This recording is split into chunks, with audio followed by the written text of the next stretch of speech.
नमस्कार, welcome to think study. इस video में हम बात करेंगे 5 जनवरी के करंट अफेयर्स के बारे में। तो चलिए शुरू करते हैं। पहला क्वेश्चन है, भारत ने जूनियर वर्ल्ड वुशु चैम्पियनशिप 2024 में कितने पदक जीते? तो इसमें वुशु चैम्पियनशिप हुआ था कहाँ पे? ब्रुनेई में हुआ था। और इसमें टोटल जो जीते हैं पदक भारतीय जूनियर वर्ल्ड वुशु चैम्पियनशिप में भारत ने, ये है टोटल 7। बी ऑप्शन इसका सही है।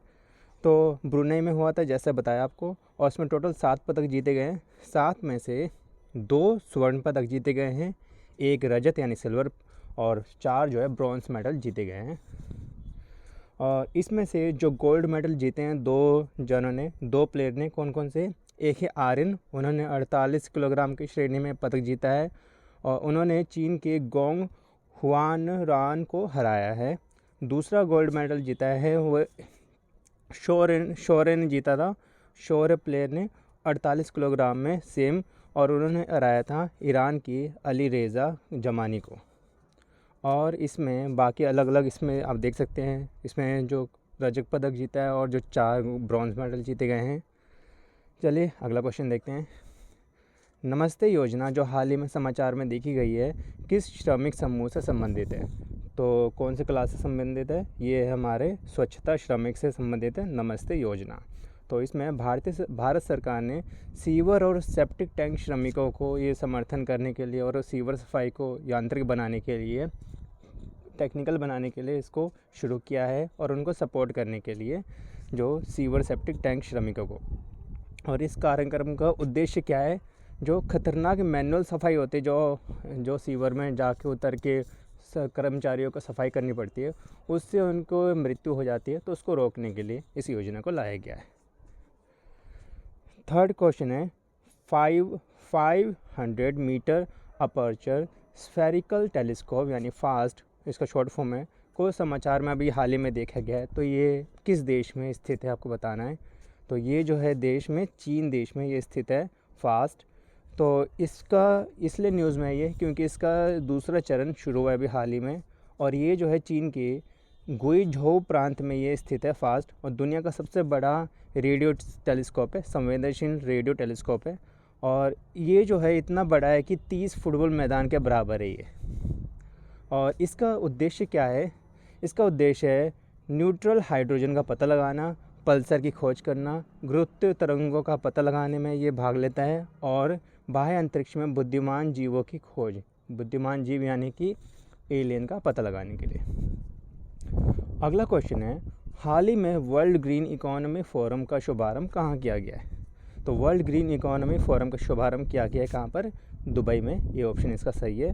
वर्ल्ड ग्रीन इकोनॉमिक फोरम का जो है दुबई में शुरू हुआ है, और ये किस लिए है? इसका जो विषय है ग्लोबल एक्शन को सशक्त बनाना, अवसरों को खोलना और प्रगति को आगे बढ़ाना। और ये वैश्विक नेताओं ने पर्यावरणीय चुनौतियों का समाधान करने के लिए यहाँ पे ये एकत्रित हुए थे। तो ये फोरम वहाँ पे दुबई में किया गया था। फिफ्थ क्वेश्चन है, सिकल सेल डिसीज़ किस प्रकार का विकार है? तो सिकल सेल डिसीज़ ये है हमारा, ये कह सकते हैं इसे विरासत में मिला रक्त विकार है। तो आपको ये देखना है, रक्त में जो मिला हुआ एक डिसीज़ है ये हमारा, ये जो सिकल सेल डिसीज़। और ये जो है न्यूज़ में क्यों है? फाइज़र नाम की कंपनी अमेरिका में, उन्होंने घोषणा किया है कि सिकल सेल डिसीज़ थेरेपी ऑक्सब्राइटा को वैश्विक बाज़ार से वो वापस लेंगे। वो वैश्विक बाज़ार से ऑक्सब्राइटा को वो वापस लेने वाले हैं, क्योंकि नए क्लिनिकल डेटा में इसे घातक घटनाओं से जोड़ा गया, यानी कि उसके कुछ साइड इफ़ेक्ट्स हैं और ऑक्सब्राइटा का, इसलिए उनको वापस लेने की घोषणा की गई है फाइज़र के द्वारा।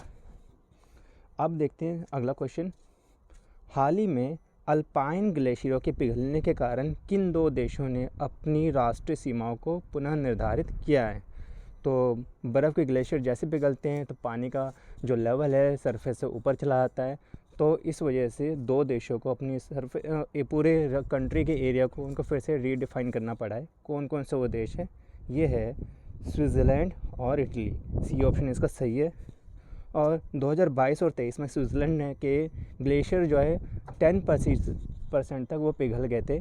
इससे वो क्या अब तक का सबसे ज़्यादा पिघलने का रिकॉर्ड उन्होंने दर्ज किया था 2022 और 23 में। और स्विट्ज़रलैंड की आधी से अधिक जो बिजली है हाइड्रोक्लोरिक सुविधाओं से आती है, यानी पानी से वो बिजली बनाते हैं आधे से ज़्यादा। और अगर ग्लेशियर ऐसी तेज़ी से पिघलते रहे तो उनको बिजली बनाने में थोड़ी सी संकट की समस्या उत्पन्न हो सकती है। तो चलिए देखते हैं अगला क्वेश्चन। कज़ाकिस्तान अपनी पहली परमाणु ऊर्जा स्टेशन किस झील के पास स्थापित कर रहा है? कज़ाकिस्तान के लिए आपको एक बात ध्यान रखनी है कि ये दुनिया का सबसे लार्जेस्ट यूरेनियम प्रोड्यूसर है। और परमाणु जो बम होता है वो यूरेनियम से ही बनता है। और कज़ाकिस्तान क्या है, वर्ल्ड में सबसे ज़्यादा यूरेनियम का लार्जेस्ट प्रोड्यूसर है। तो इसने अभी पर अपनी परमाणु ऊर्जा स्टेशन स्थापित कौन सी झील के पास स्थापित कर रहा है? ये है झील बालखाश। ऑप्शन सी इसका सही आंसर है। कज़ाकिस्तान को ये आपको बता दिया मैंने, दुनिया का सबसे प्रमुख यूरेनियम उत्पादक है और अपनी ऊर्जा क्षमता बढ़ाने के लिए पहले परमाणु ऊर्जा स्टेशन स्थापित करने पे ये विचार कर रहा है, जो कि ये कुछ समय बाद वो देखने को मिल सकता है। अगला क्वेश्चन है, 38वें ग्रीष्मकालीन राष्ट्रीय खेलों की मेज़बानी किस राज्य द्वारा की जाएगी? तो अभी पिछले 37 आपको पता होना चाहिए कि 37 राष्ट्रीय खेल कहाँ पे आयोजित किए गए थे? वो गोवा में किए गए थे। 38 कहाँ किया जा रहा है? ये है हिमाचल प्रदेश। सी ऑप्शन इसका सही है। और ये जो है 28 जनवरी से 14 फरवरी तक ये इसको खेला जाएगा। और 37वां मैंने आपको बता दिया, ये गोवा में खेला गया था 25 सितंबर से 9 नवंबर तक। और पहले राष्ट्रीय खेल के बारे में आपको पता होना चाहिए, 1924 में खेला गया था कहाँ पर? लाहौर में। और इसे मूल रूप से ऑल इंडिया ओलंपिक खेल कहा जाता है। और तो ये बात आपको ध्यान रखनी है। तो भारतीय ओलंपिक संघ और इसका क्या करता है, मेज़बानी करता है। इन सब के उसी के संरक्षण में ये खेल खेला जाता है। तो ये थे आज के करंट अफेयर। आई होप आपको समझ आए होंगे।